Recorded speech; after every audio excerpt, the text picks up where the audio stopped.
meant solely as suggestion and should not be in any way construed as child-specific advice.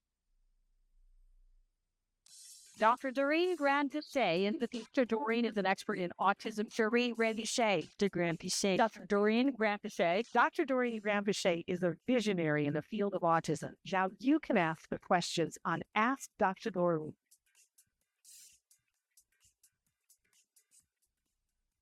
Good morning and happy Thanksgiving. And look who we have here. It's Ask Dr. Doreen, and we have Dr. Doreen with us. Good morning, Dr. Granpeesheh. Good morning, Shan. How are you? I'm good. How are you? Thank you for allowing me to work remotely today.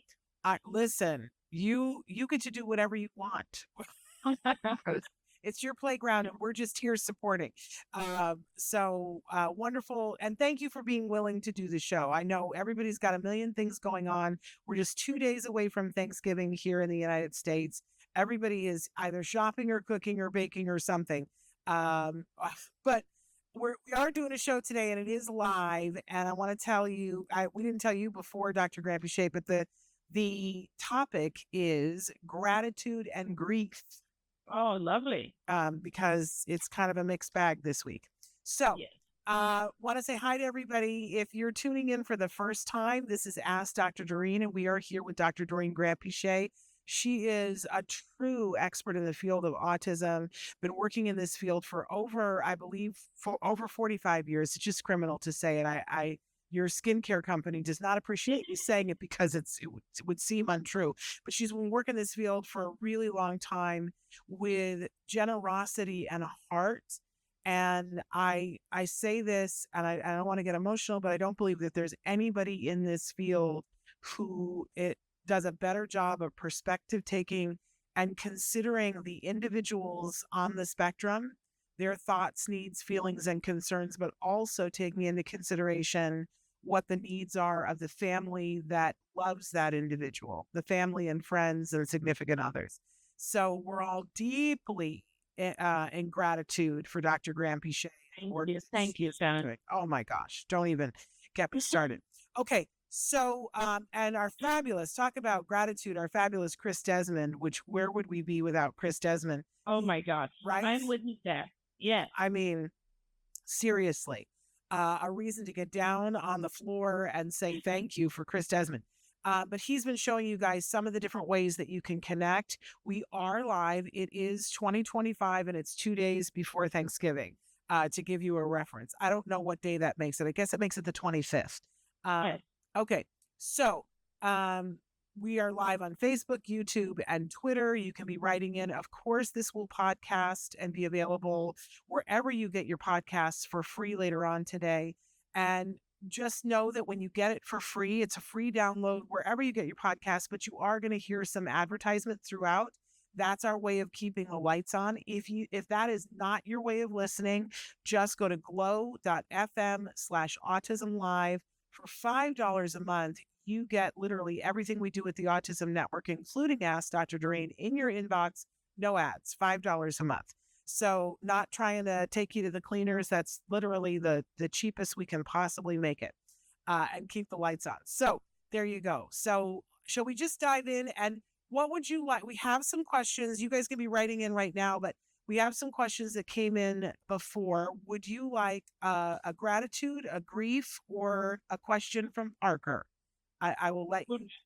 Why don't we start with Parker? Okay, let's start with Parker. It's a tough one.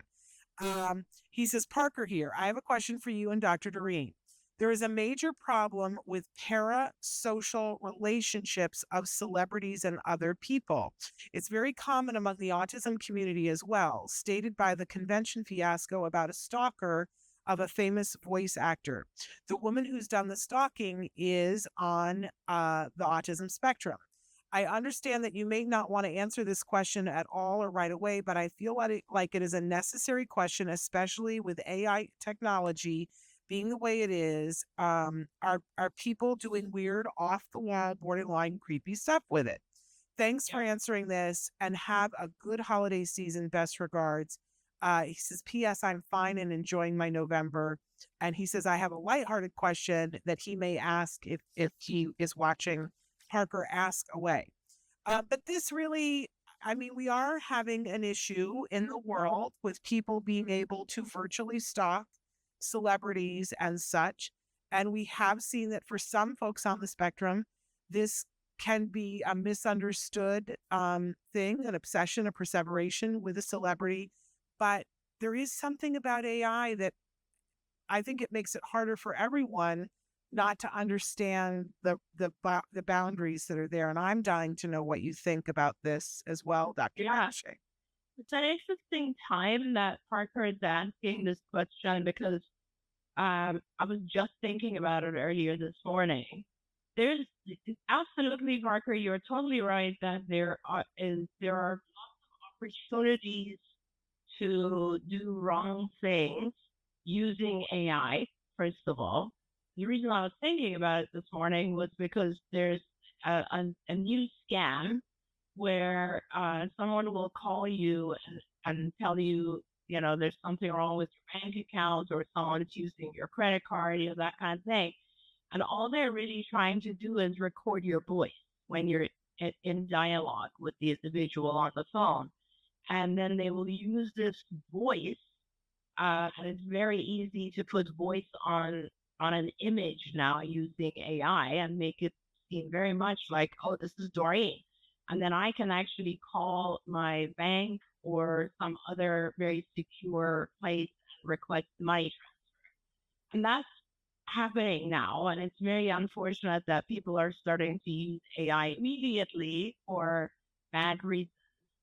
Aside from that, another experience that I recently had is that someone who I know who is somewhat of a celebrity was telling me that there's someone who is very much involved with continuously putting stuff online about them.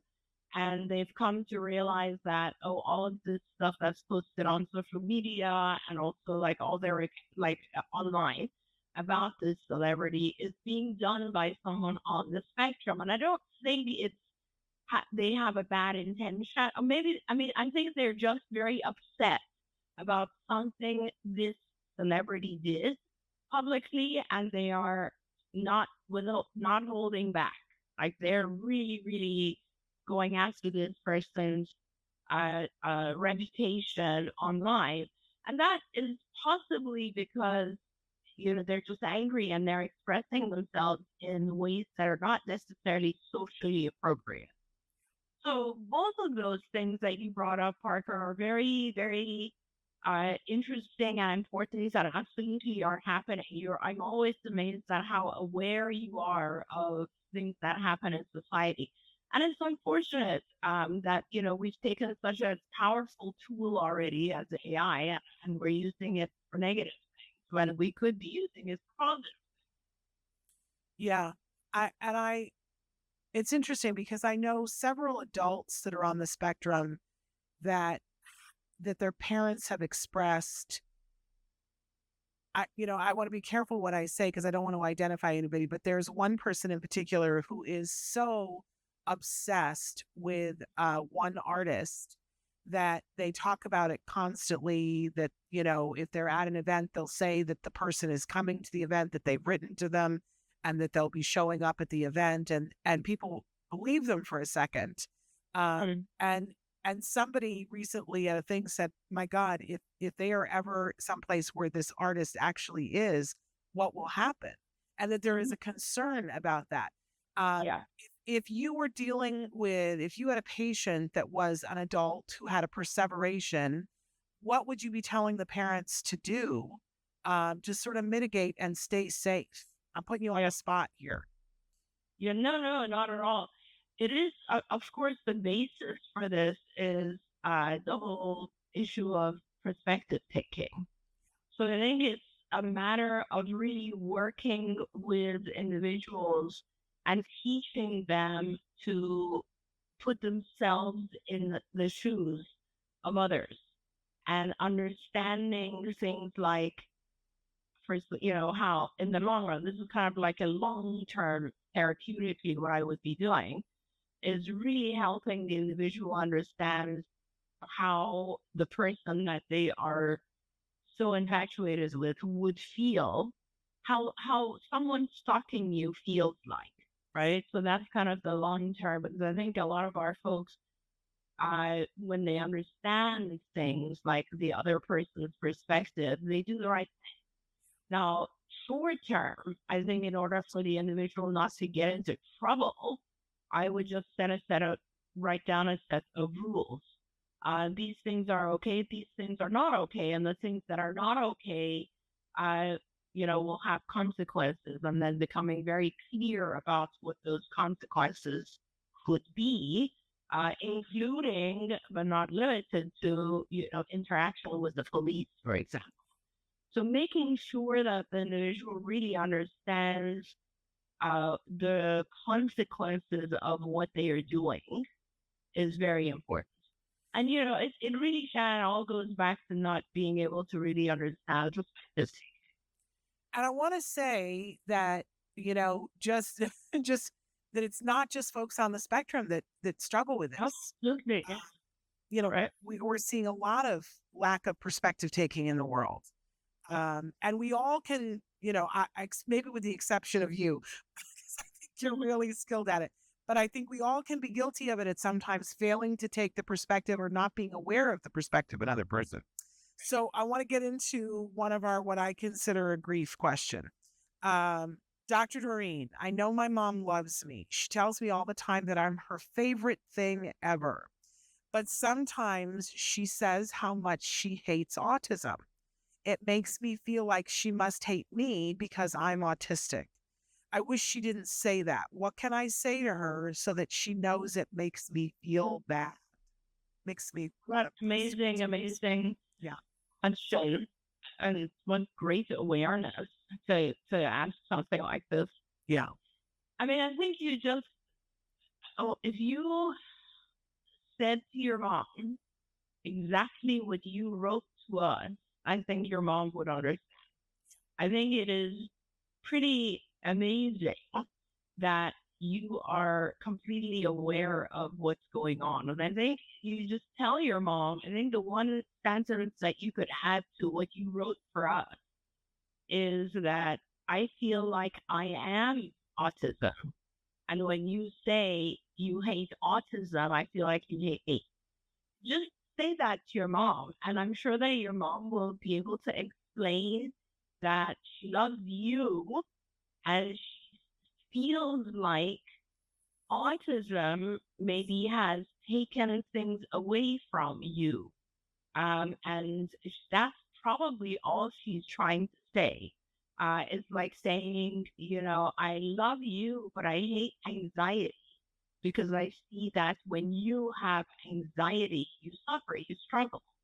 So, that helps you understand a little bit more what she's saying. But I think it is very important for you to communicate exactly what you wrote to us to your mom. I think that will give her a level of understanding that perhaps she doesn't have. And then she will be more cautious about the way. No mom wants their child to feel like they're not loved. So it will help her a lot. Absolutely. And then there is the flip. Dear Dr. Doreen, my son, and they say their name, was diagnosed 12 years ago. He is 15 now, and although we have done tons of therapy of all kinds, it is clear that he is and will always be one of those kids who is profoundly autistic. I know that I'm supposed to just accept this and love him for who he is, but the grief I feel could fill the Grand Canyon. The guilt I feel over this is even worse, and I don't feel allowed to feel any of the things I feel. I am sure you have dealt with parents in this situation. How do I breathe? How do I go on with life? Big. That's such a tough thing. Yeah, I'm so sorry that you don't feel like there's a space for you to express your grief. And I think that's probably the number one issue here, because until we actually go through grief and process grief, it lingers. And you've already been suffering with it for 13 years. And that is more than anyone should have to suffer with grief. In fact, I don't know how you've struggled, how you've managed all these years, because it is extremely difficult to experience grief for that long. I think, to be honest, for you being able to go forward, you should probably look at some grief counseling, because grief counseling will help you get kind of learn how the stages of grief, and allow yourself to go through all of those stages, which all the stages are very powerful, really, and after we get through, like you now pass denial, because you're saying, hey, I've agreed that I've come to the conclusion that my child will always have autism, be autistic, and pretty severely so. Okay, so you're accepting that. And I think you have to now allow yourself to go through things like anger and express that, and be able to process it and get to the end of, okay, I've now felt this, and now I want to take some steps. And so after you do some grief counseling, which helps you get through all of your emotions that have been pent up for so many years, then you should be looking at acceptance commitment therapy, ACT. And this is actually very good for parents, because it allows you to take all of your emotions that you feel about the hand that you've been dealt, and turn it into a positive thing. It helps you turn all of your energy into a form of uh, something good that you do in the world, which then allows you to feel like, oh, I'm doing something about this. A lot of times, with grief, it becomes so difficult to handle because we feel hopeless and helpless. Like we feel like we can't do anything about it. We just have this pain in our hearts and there's nothing I could do. Act therapy techniques help you to kind of take that and move it into something functional and useful in the world. And honestly, I'll say that I have seen that over and over with parents. There are parents, well, Shannon, you should be talking about this a little bit more as well. But, we have so many parents who took their experience and helped others. And it became a very, very powerful way of dealing with all the emotions that they had in the beginning. Being able to put that out into the world and helping others and turn it into something, even if it's just a matter of sharing your experience, even if it's a matter of, being part of a group of other parents who have severely challenging kids. It's just, once you share that energy with others, it becomes a much more positive experience, and you realize that you're not alone, and you realize that there are things that you can do to help others, and you realize the strength and the courage that you have had and that you can share with others, which is also very, very meaningful. I want to give a plug to Russ Harris's book, The Reality Slap, which Russ Harris, it's about acceptance commitment therapy, but he's also a parent of a kid on the spectrum. So it's written from that perspective if people are looking for a book to start. And I will admit that I have been the huge beneficiary of ACT therapies for something different, that, and maybe other parents will relate to this, that as my son made progress, I needed to be pulling back and loosening the apron strings, and I couldn't, because I had two opposing values, one that I wanted him to be independent and the other that I wanted him to be safe, and they were right up against each other. Yeah. And ACT helped me to very slowly be able to embrace both things, that I wanted him to be safe and that I wanted him to be independent. And instead of being paralyzed, which was always my go-to and still is if I don't concentrate on it, that it gave me a pathway to say, what can I do to help him to be independent while making sure he's safe? Yes. Accept both of those things. It was really life altering for me.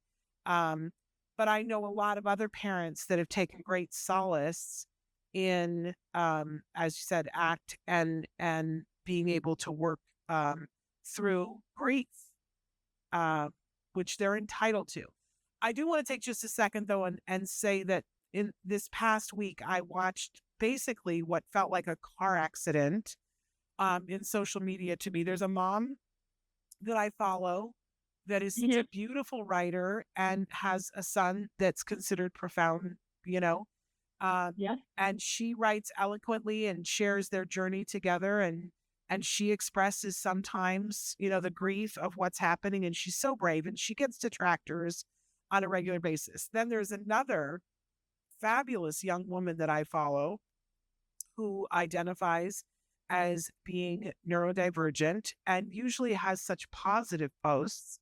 And she completely, I don't know any other way to say it, went for the jugular of the other mom and said, this is a horrible mom who is, and this is not about her child, and this is about her, and that it's just, and I mean, just, it was a tirade. And it was so ugly. And so many parents jumped in and said, I think you might, be looking at this from a perspective that is uniquely yours, but let us try to tell you. And there was no movement. In fact, she doubled down. And it's not the first time that I've watched this parent who is really trying to do exactly what you have said, which is to let others learn from her experience. And she does it in a very loving way. But it was ugly. It was just ugly. And it kind of, the thing that made me sad about it was that I feel like every once in a while we make strides where, I always say here, I want to make sure that we elevate the voices of those that are on the spectrum, of course. But I also want to make sure that there's room for parents to support their kids and to learn from others while they're doing it.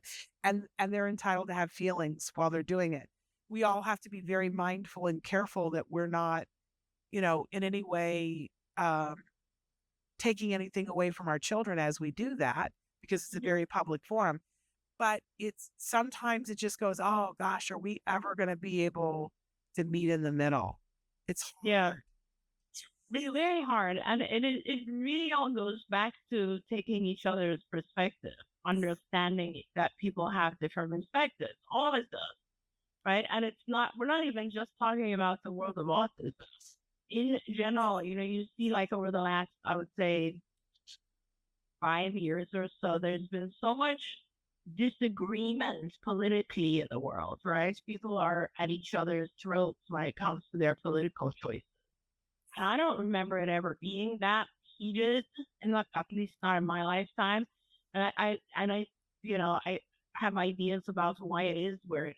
But where it is a lot of like people just not understanding each other's point of view and each other's perspective. And I think that's a big issue. And Parker brought it up really, really well, because it is a lot more in the autism world, where a person who is neurodivergent has certain opinions and is rigid and not willing to see things from another person's perspective. And this is, one of the things I always do, Shannon, is like, don't comment unless you walk through that person's shoes. Like, you don't know what their life is. You don't know what they're going through. And be respectful of people just expressing their feelings with regards to what they're going through. And that's the really important thing. I don't know, Shannon, have you seen at all the new show, Pure? Oh, yes. We've been watching that. Have you? I've only watched the first couple of episodes, but it's really interesting to me because I don't want to ruin it for people who haven't seen it, obviously, but the concept is so fascinating for me, excuse me, because I always say, when you talk about seeing others' perspectives has to do with the ability to recognize that we don't share minds, that our minds are separate from each other. because if your mind is the same with everyone else, then there's no need to share your perspective because everyone understands everyone's perspective. And as I started watching this show, I kept thinking, wow, I wonder if autism was his, what motivated him to write it. It's interesting. Oh, that's interesting. We've been watching some of the interviews because of course, it's Vince Gilligan who did Better Call Saul and Breaking Bad, and of course, I think Vince Gilligan is largely responsible for why my son decided that he wanted to write for television. Yeah, Because probably one of the best creators and writers and directors of our time. yes, Amazing. it's worth watching, you guys, Pluribus, and that's so funny that is not what I took away from it. Yeah, So that's fast. I haven't seen all of the episodes, right? But it's the whole concept has to do with this merging of minds. Yes, And I keep looking at things like, why aren't people talking to each other? And then I realize, oh, well, we don't have the same mind. What are they going to share? right. So it's very fascinating. I keep thinking back to our world and the world of autism. I love knowing that's how you're looking at. We'll have to have a deep dive sometime. I want to acknowledge that Lucy has written in. This is we just have loved this viewer, and we were so excited that we got to see her recently at All Ghouls. She said, "I have deep gratitude to both of you, Shannon Penrod and Dr. Granpeesheh. It has been an enormous blessing to receive your unwavering support and direction in helping my child. To see my child go from nonverbal to now fully conversational and doing all the steps from your template has filled me with knowing that there's always a way forward. My child is 8 and will be graduating from ABA in a few weeks." That's huge. "Our path is not perfect and we still have challenges. At the same time, your guidance has changed the quality of our life and our trajectory. You're going to make me cry. This Thanksgiving, I'm incredibly thankful to both of you. You really have changed the lives of many of us. You have selflessly given so much to our community. You have embraced us and filled me with hope. This journey from diagnosis to today has taught me so much, including that this world has angels and amazing hearts like you two. Thank you so much." And I just want to say, this mom and her story, just crazy. That we have to have her on the show very soon, because if she's willing to tell her story, because it is so inspiring right now. Because I don't want to tell her story, but it's on Facebook. So I don't know whether she minds. I don't know. Can I say? Because this mom has lost a person of weight, an entire person of weight, which is just so inspirational to me while doing all of this. That's crazy. Anyway, there was another person that had written in and said, "I would like to tell Dr. Doreen." She says, "I'm open to coming on the show. Let's do it." She says, I would like to tell Dr. Doreen that I am grateful for her. I started watching this show 8 years ago. I don't get to watch it live very often, but I watch as many shows as I can on YouTube. It's like you have a camera in my house. You always know exactly what is going on. I want you to know that my oldest is still getting support, but I got my younger son diagnosed early because of your show. And I got him into intensive therapy because of you. Both of my boys are speaking now, and my younger son no longer qualifies for a diagnosis. I am so grateful for your wisdom and knowledge. Please know that you have made a difference in our lives, and we are grateful. Oh, thank you, Shannon. I always love hearing those. Thank you so much. Yeah. That's pretty amazing. Okay, keep the questions writing in, you guys. Dear Dr. Doreen, do you think our kids understand the concept of being grateful? Can it be taught? How would you do that? That's really interesting. So, not something I had ever thought about, but if you think about it, I'm not sure even neurotypical kids up to a certain age understand the concept of being grateful. I think that gratitude is something we learn, and maybe I'm wrong, but and I'm like personalizing this, but I think gratitude is something we learn after some level of loss. Because until then, we don't know any difference. It's almost like you don't see white unless you've seen black type thing. I'm not sure that it's a concept that you can teach at a young age. Uh, I remember probably the first time that I experienced gratitude as a child was I must have been, no, maybe 7 or 8 years old, and we were traveling with my family in a very, very poor area of the country of Turkey.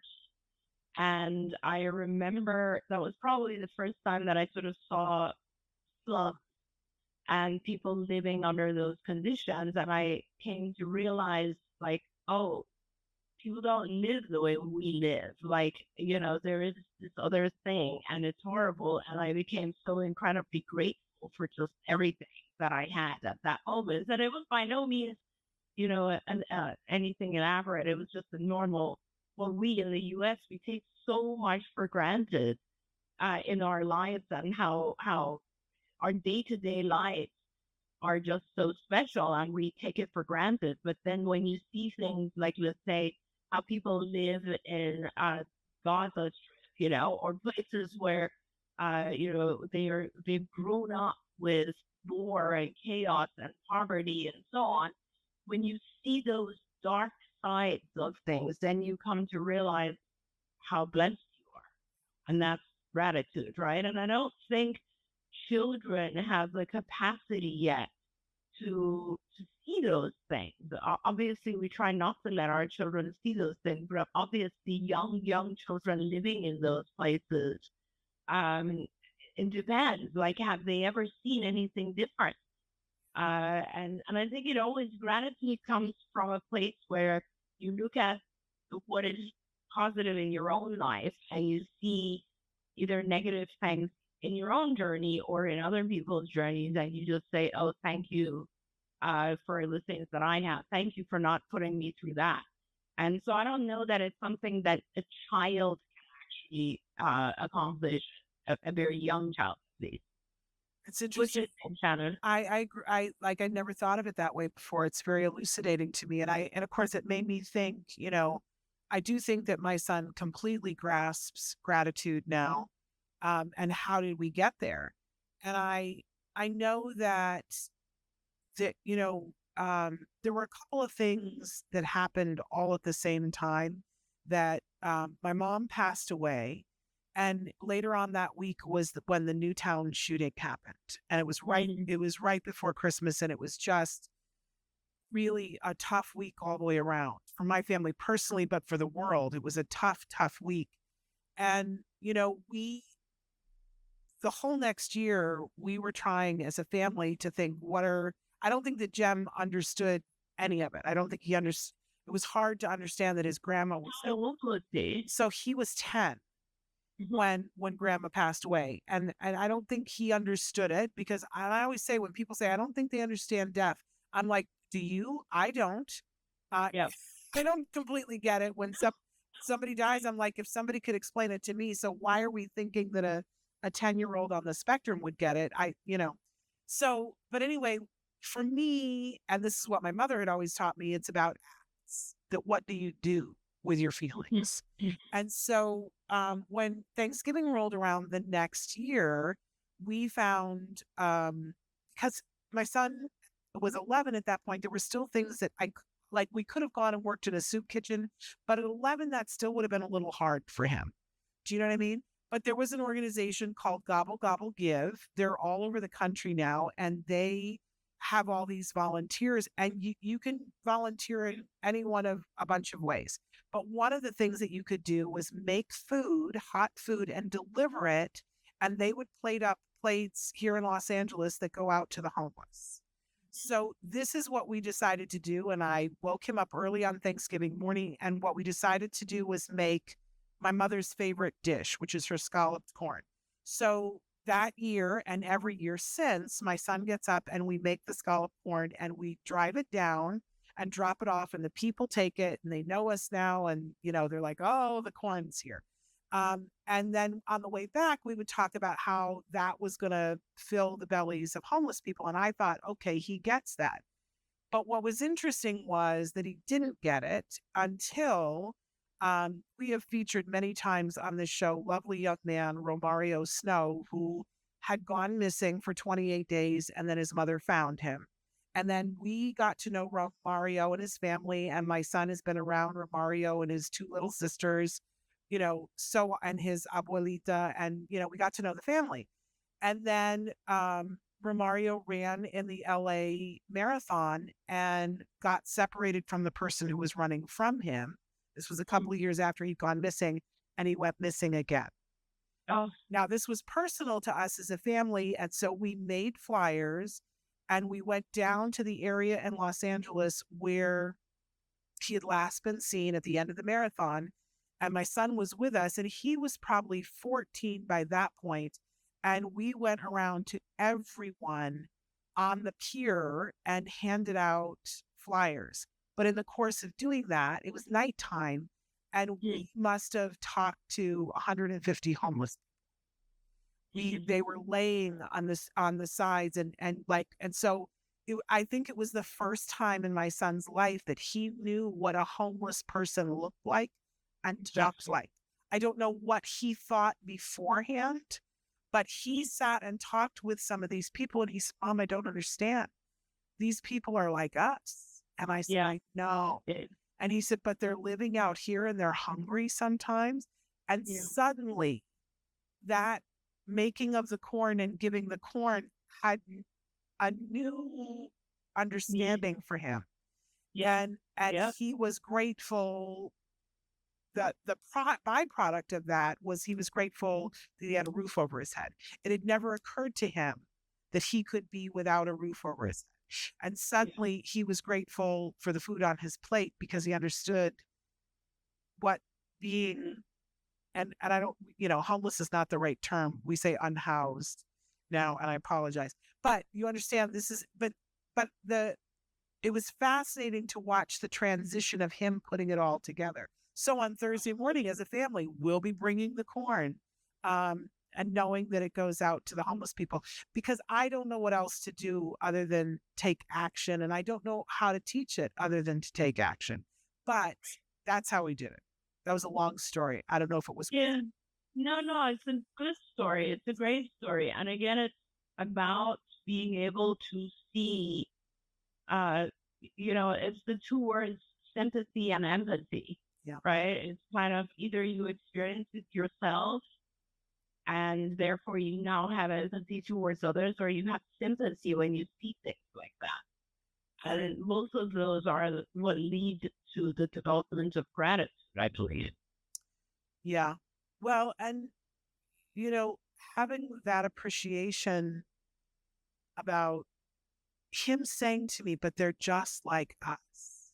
Yeah. Was a huge shift. It felt like when I was a teacher and I would teach Huckleberry Finn, and we would get through this whole big book with the ninth graders. And then we would get to the end when Huckleberry Finn realizes that Jim is just like him.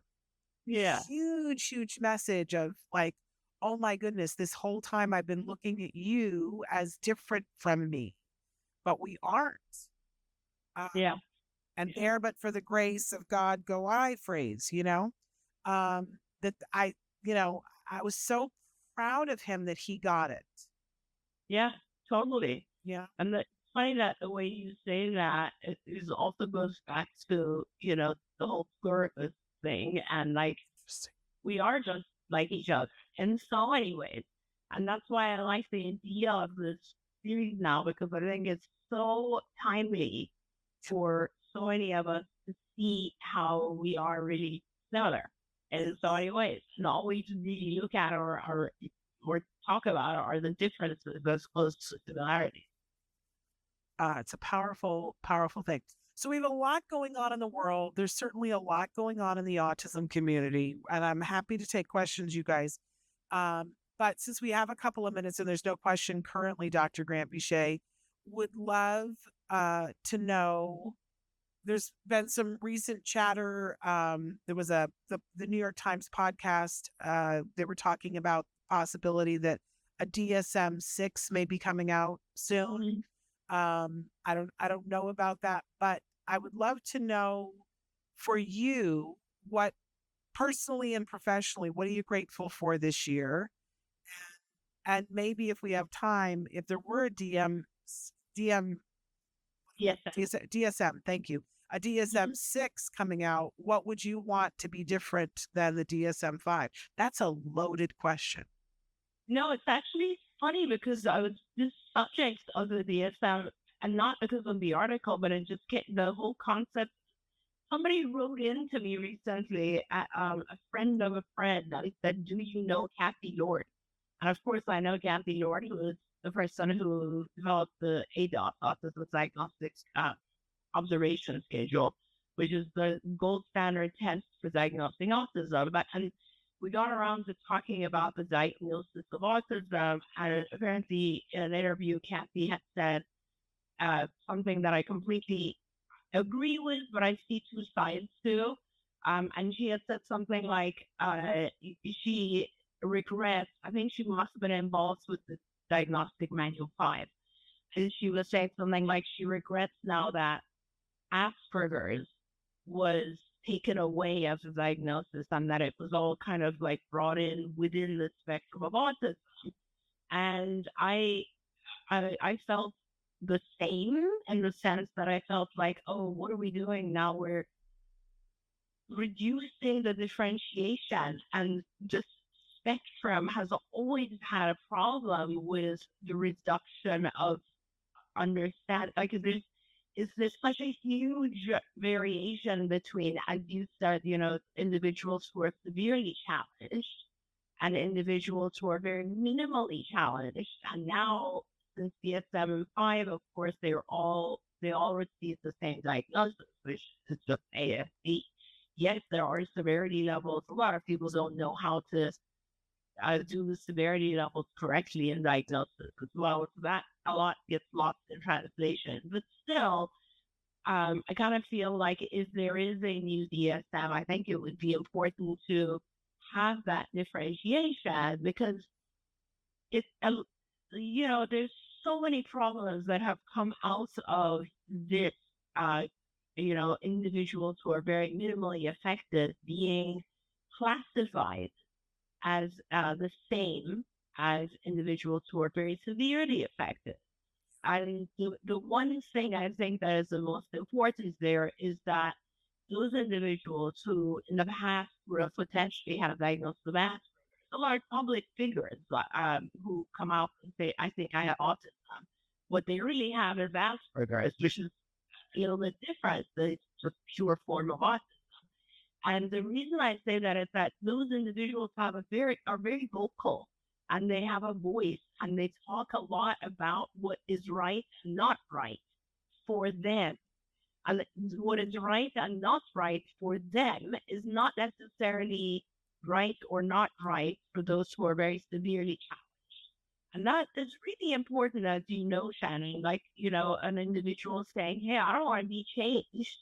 And then there's obvious, which is their right, absolutely, as long as they're doing fine in society and not breaking any of the rules of society and thriving, which is completely possible for an individual who would have been passed on a diagnosis of Asperger's. And now there's the severely challenging part of autism, which is not only extremely difficult and alienating, and anxiety provoking and depression provoking for those individuals who have severe autism, but also for their families. And to say that, oh, I don't think we need any kind of therapy, doesn't apply to those individuals. So I feel like going back to the ability to subdivide and say, okay, there's a difference in not just the symptoms, but in everything that follows. And kind of starting to subdivide the spectrum a little bit, I think, is beneficial. Now, other side of that is that this, one of the benefits that came when the diagnosis of autism was broadened and it used to be autistic disorder, right? As opposed to Asperger's disorder. And now that it has become autism spectrum disorder, it encompasses the whole spectrum. One of the benefits was that even those folks who had Asperger's, or what we used to call PBDNOS, or pervasive developmental disorder not otherwise specified, which is like some symptoms of autism, but not all of those folks started to receive coverage from health insurance for their needs. And before, not just health insurance, I mean, health insurance didn't exist, but state funding, they were not they could not access state funding and health insurance. You had to have a pure diagnosis of autistic disorder. And so when the spectrum came around as a diagnostic category, all of those people were folded in and therefore could access health insurance. So I think if we go back to dividing, now that's not necessarily a big issue because we have mental health parity. And so anything that is classified as a mental health disorder should have some health insurance coverage. And hopefully that will help. Overall, it'll help because, payers, also health insurance companies, are completely overtaxed right now because they are providing the same level of treatment sometimes for individuals who need much less. And because they have to share that money, the individuals who need much more are not getting what they need. So I think that's kind of how I feel about if there is a need. That's a very interesting way of looking at things. I have to, because I've been playing with this, I have to share this. I know this is like a non sequitur, but our toy guide came out last week, and I hope you guys are checking out some of the fabulous toys that we have in the toy guide, because we try really hard to make sure that there's something for everyone in the toy guide, including for the caregivers. And we have 22 different categories now, including this year a category that's an Ask Dr. Doreen favorite and a Shannon's favorite. Now, this particular toy that I have here, it comes like this. It looks like a little pill. And this one is a rainbow one. It's called a Morph. And it's from a company called Human Go. I don't know whether it's Humongo or Human Go, but I think it's Human Go. Anyway, it's called a Morph. And they come in different shapes and different colors. But this is a rainbow worm is what it's called. And it expands and it does all kinds of crazy things. And you can have hours of fun bending and playing with it. This got the award in the caregiver category for sensory fun because I think it's great for parents. It's a great stress reliever. And to keep one of these in your backpack or your purse when you're in the carpool lane and picking up your kids. But then when the kid gets in the car, then you hand it to them. Yeah. And they will have a ball with it. It also, I don't know if you can tell in this light, but it has a sheen to it. So yeah, you can. You can see the shine. It's very pretty. I like it. So I need one of those. Well, I'm sending one to you. And when you turn it different ways, it's got that thing like what Temple Grandin said, the reason why she liked to spin the plate on her bed, because there's a million different ways you can go slower, go fast, and it will make different light shapes. You can look at, it's just a really cool toy. I love a good sensory toy. And so this is called the Morph Worm. I sent, because you weren't here today, I'm sending some fresh herbs from my garden home to you. Oh, thank you. And we're sending a Morph for you as well. That's awesome. So yeah, guys, I have children of friends coming over for Thanksgiving, so I'm sure I will enjoy it. Thank you. Maybe I need to send you a board game too. Oh, that'd be good. They're very young children. Oh, all right. Maybe I'll have to look and see what from the toy guide I need to send you for them to demo for you. I'll take a look. But you have your older kids as well.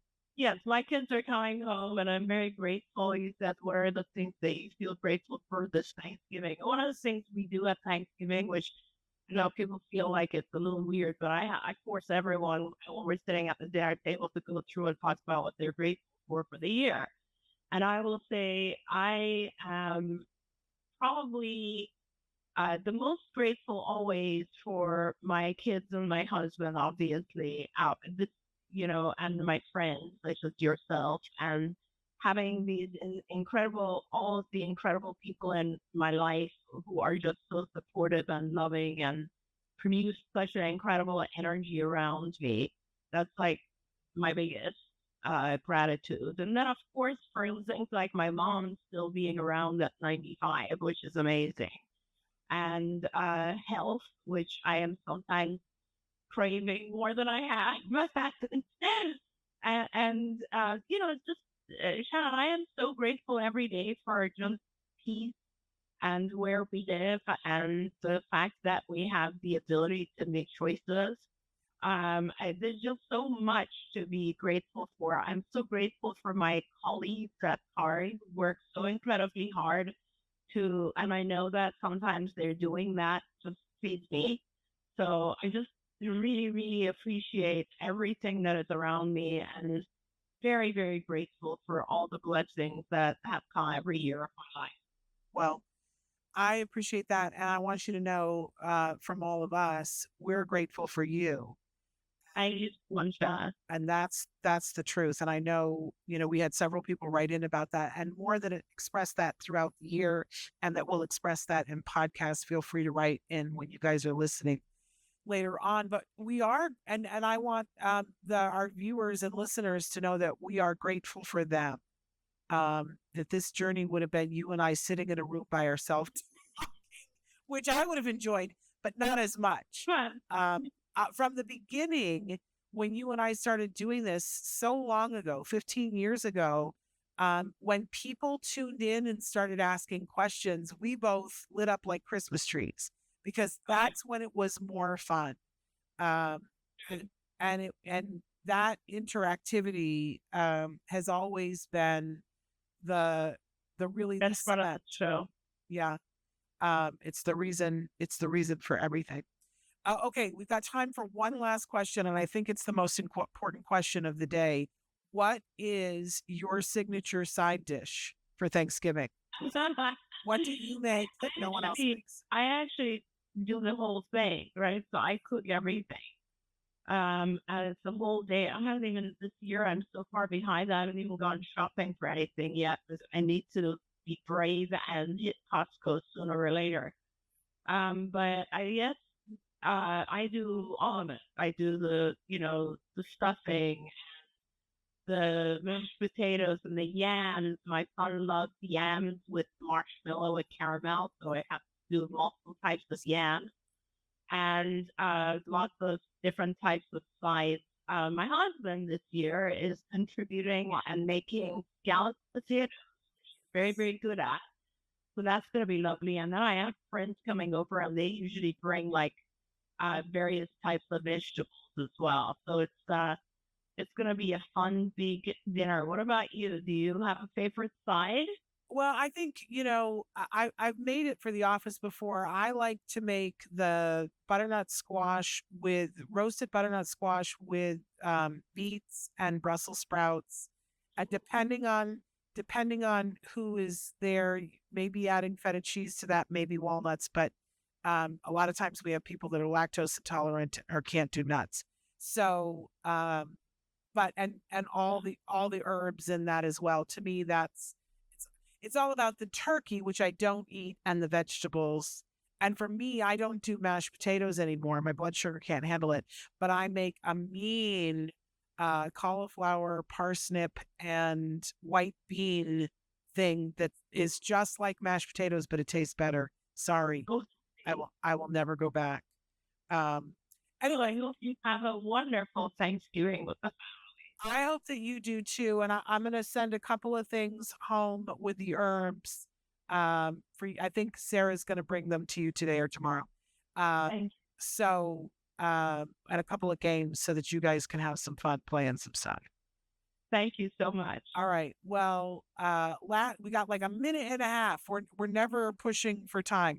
Last thought. Anything you want to share with anybody?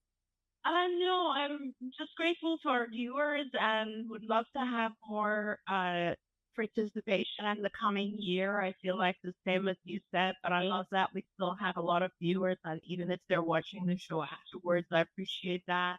I always wonder if how long we should keep this going and whether it shows it can value people. And I think that we regularly hear from our viewers that it does give that value, which I'm very, very grateful for as well. And yeah, if our viewers would like us to talk about specific subjects, always happy to entertain that idea as well. Absolutely. We would love to do that.